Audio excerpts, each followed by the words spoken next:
Hello, welcome back, this is Coinpig. So today, a penny for your thoughts. I thought I'd look at the old, large penny, pre-decimalisation from 1967 back. Although obviously they were still in circulation until 1971. But there are some interesting coins. Now I'm not going to go through all of them. There's too many of those to give you a full rundown of all the extra versions of the penny from 1967 and back. But here are some of the coins that I have in my collection, and hopefully you can find quite a few of these quite readily, at least in most cases, without too much problem.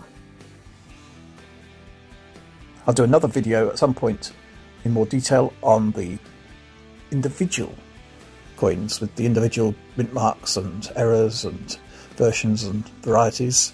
But for now, let's just enjoy the penny. The old 1 penny coin.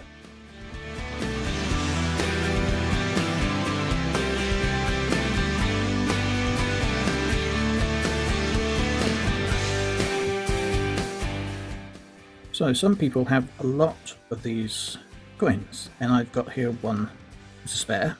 It's a Queen Victoria veiled head.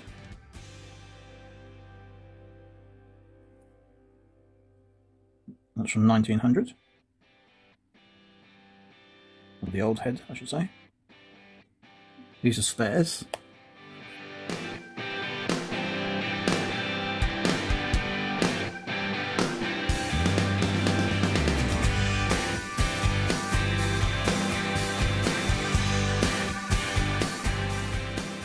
So obviously this one is a 1967, that was the last proper year that these coins were made. However, 1967 is essentially worthless because there were so many made and virtually none of them made it into circulation.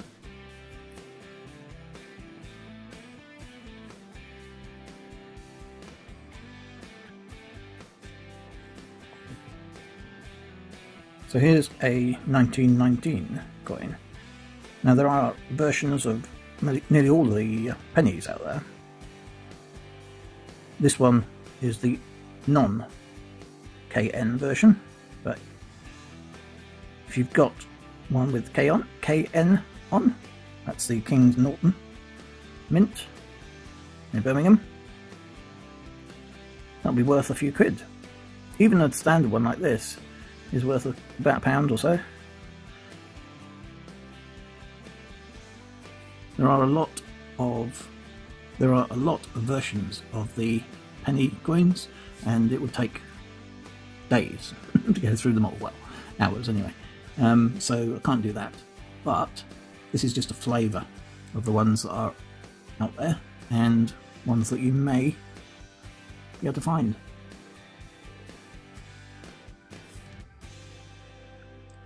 So this one here is a 1950. I've still got it in the plastic, so in the cellophane wrapper. I didn't want to get it out because if it's a genuine, I think it is, it looks genuine to me, has all the telltale signs. If it's a genuine 1950, it could be worth 20 quid or so, or perhaps a bit more in the right condition. I haven't really inspected it that closely. Anyway, this is just a quick look. The British penny, this is the British penny collection number 2 from 1881 to 1901 inclusive, from the Western Publishing Company. Now, I quite like these folders, however they're not perfect because you can only see one side of the coin, and I like to be able to see both sides. But in these conditions, it doesn't really make that much sense. I mean, these aren't in perfect condition by any means. These are just a collection. I have others, but I'm just giving you the opportunity to have a look at the coins I'm using, I'm looking at, I'm collecting, whatever. and see what you think. I'll go into more depth about particular coins, particular dates, particular mint marks and so on if you're interested. Let me know if you are. But for the time being, let's just say this is the coin to beat all coins. Well, nearly.